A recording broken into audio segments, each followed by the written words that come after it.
বঙ্কিমচন্দ্র তখন কাঁথির হাকিম। একবার এক জরুরি প্রয়োজনে তাকে কাঁথি থেকে ৭-৮ ক্রোশ দূরে যেতে হয়। বঙ্কিমচন্দ্র রোদ একদম সহ্য করতে পারতেন না। তাই কোথাও যেতে হলে হয় খুব ভোর ভোর বেরিয়ে যেতেন, না হয় বেরোতেন সন্ধেবেলা। এইবারও বঙ্কিম বেরিয়েছিলেন বিকেল নাগাদ পালকি নিয়ে। ভেবেছিলেন কাজ শেষ হলে সেই রাতেই পালকি করে কাঁথি ফিরে আসবেন। কিন্তু কাজ শেষ করতে রাত ১০টা বেজে গেল।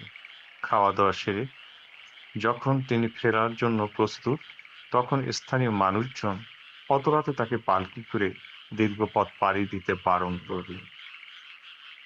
একে তো অমাবস্যা রাত, তার উপর সেই সময়ে বাংলায় রাতের জনহীন প্রান্তর ডাকাতদের মুক্তাঞ্চল। বঙ্কিম সে রাতটা স্থানীয় জমিদারের বাগান বাড়িতে থাকাই মনস্থ করলেন। ৩ মহলা বাড়ির চারদিকে বিশাল বাগান। বাগান ঘিরে রেখেছে উঁচু পাঁচিল। বাড়ি থেকে ফটকের দূরত্ব বেশ অনেকটা। এই বাড়িতে একটা ঘরে বঙ্কিমের রাত্রিবাসের আয়োজন হলো। বঙ্কিমের খানসামা মুরলী আর বাকি চাকররা রইল তার পাশেই একটা ঘরে। দরজায় খিল দিয়ে তামাক টানতে টানতে সবে তার দু চোখ বুজে এসেছে ঘুমে। ঠিক তখনই দরজায় আওয়াজ। কে যেন গায়ের জোরে দরজায় ধাক্কা দিচ্ছে।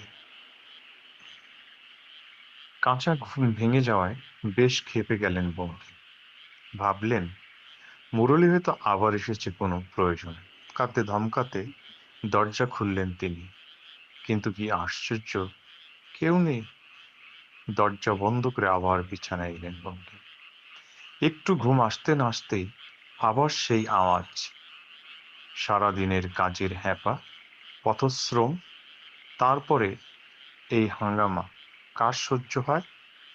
যতবার দরজা খুলছেন ততবারই দরজা ফাঁকা। বঙ্কিম শেষে ঠিক করলেন যে একটা হেস্তনেস্ত করতেই হবে। হয়তো কোনো কুকুরের কীর্তি, কিংবা হয়তো এই পরিত্যক্ত বাড়ি কোনো চোর ডাকাতের আস্তানা। এ তাদেরই কাজ।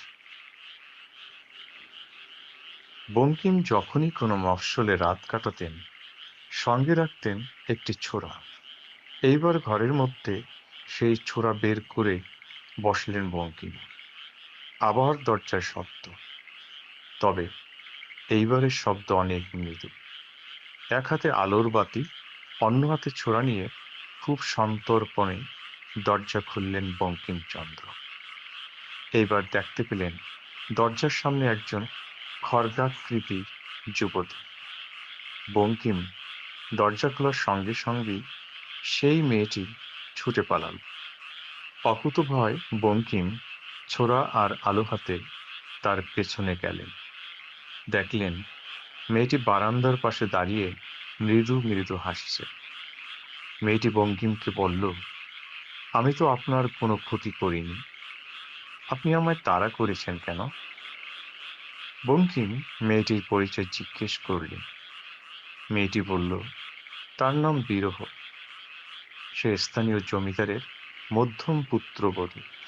প্রতি রাতে যে ঘরে বঙ্কিম আছেন সেই ঘরে সে আসে। বঙ্কিম বললেন, সেই মেয়েটিকে তিনি পরদিন সকালে জমিদার বাবুর মধ্যম পুত্রের কাছে দিয়ে তবে যাবেন।